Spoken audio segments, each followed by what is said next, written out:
Cupped in the hands of the river valley, courses our city's coronary artery. White-licked waves heave over sandstone boulders, burying their bodies momentarily until the tide washes out, revealing all what had been hiding.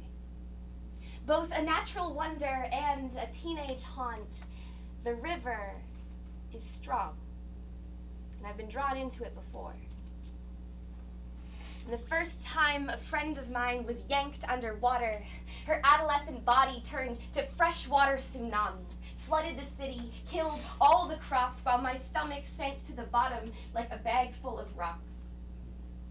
And the second time, I watched him fall from the sidelines.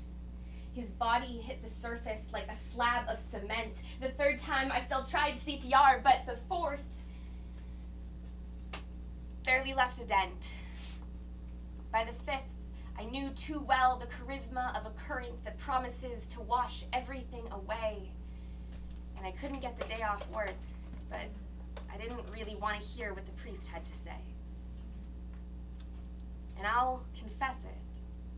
I didn't learn to stifle my grief. I just compress it into something that can be swallowed in a ceremony the size of a cigarette break, slipped into the cracks throughout my day, or digested over several months of anonymous rashes and daily bellyaches.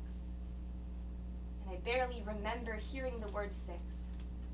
7 was the name of my very first poem, and 8 was the last one to bring me home. I stopped counting at 11, and now I just get pissed when we call dead queer kids misunderstood instead of asking why so few of us are even making it to adulthood, because I blame the school.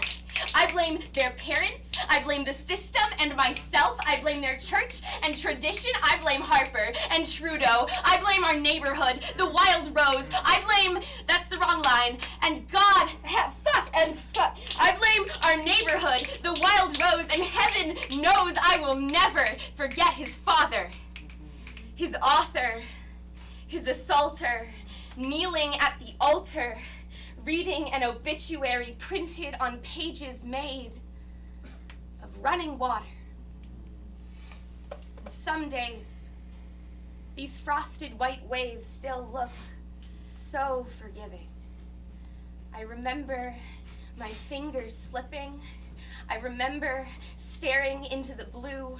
I remember my mother asking if all your friends jumped off a bridge, what would you do?